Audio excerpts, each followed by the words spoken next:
I come from a rather large, loud Jewish family, and like everything is centered around food. Like everything that we do, everything we talk about, it's just how my family celebrates family and spends time together. My dad in particular is also just like hyper food focused. When Diners, Drive-Ins, and Dives came out, I have a distinct memory of like printing out a stack of episodes, maybe from like IMDb, and like highlighting where we were gonna go.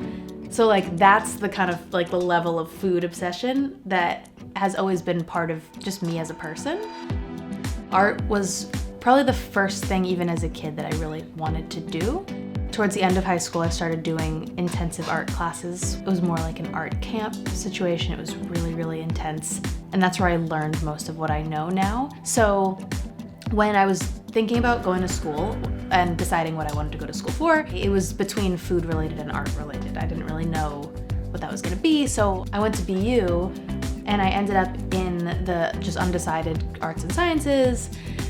And I would talk to counselors and they were like, what do you like? And I'm like, I like food. And they're like, oh, we don't have food major, but we have hospitality, which is restaurant and hotel management. And kind of all along I was like, oh, this doesn't feel right, but I don't know what else to do, and I'm just gonna do it. Then I remembered that my freshman year, when I was just like sifting through the BU website, I came across this gastronomy program in their Met College.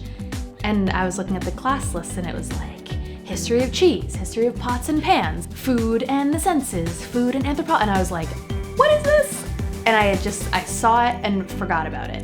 And then once I was in hospitality, it turned out that there was a kind of a dual, like overlapping program. So I was like, I have to do that. And I'm like, oh, well, I've been painting cupcakes on the floor this whole time. And like, I'm just gonna be like a food artist or something.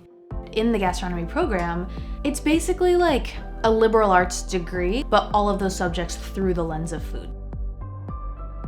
The topic that gripped me the most was food and identity, food and memory, food and family. And I was like, oh, this is what I'm doing in my painting. And I started to see a little bit of validation of like, okay, like I can do both of these things. Then I'm painting more food.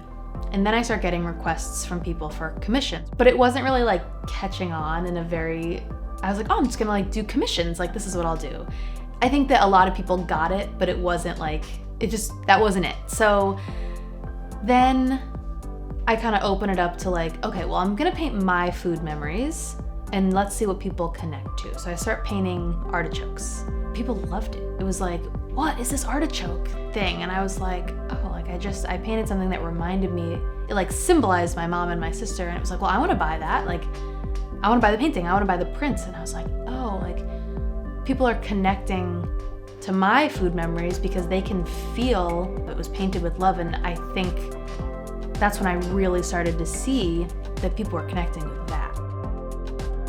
So then I started painting a little bit more. I was trying to come up with new things that I thought people would like, painting in small series, and it was working okay, but I was painting so slow. It was just like everything was going over everything 100 times, like, and it wasn't fun. I had to like push myself to paint, and I was like, why? Like, this is the thing I love most in the, like, am I not meant to do this? And I'm like, that makes no sense. Like, I do not understand. So I go on this retreat to Portugal because this was part of me investing in anything that would help me sell my art. So I was like, okay, I'm gonna meet these two abstract artists. One of them I'm familiar with, one of them I'm not. They're both selling their art like crazy. They're full-time art. Like, okay, like they're gonna, I'm gonna meet them and then they're gonna like tell me the secret. That's not what happened. And I didn't realize that the best part about that was gonna be that the two artists leading it were abstract artists, because it introduced a whole new way of thinking about color. I mean, so much of what I teach now is based on what I learned there and kind of my interpretation of it, but it just made me loosen up. If it wasn't for going on that trip and kind of challenging the way that I think about just my painting process, like I'm still struggling with a lot of those same things, but like it blew open my style and what I really needed to express. I started out a couple years ago with like this very specific, like, I want it to remind people of a time in their life and like transport them to a favorite food memory. I've relaxed around that a little bit. I just want them to feel uplifted. I want them to just feel positive in whatever way that happens for them. It means so much more to me to be in someone's kitchen or in someone's living room, someone's bedroom, someone's bathroom than it means to be on a blank wall in a gallery. This is kind of an old school art mentality that like art has to be serious, or like it's not worth it or high value if it's not telling some deep, painful, horrible story. Art can make you feel good, and the art in your home should make you feel really good.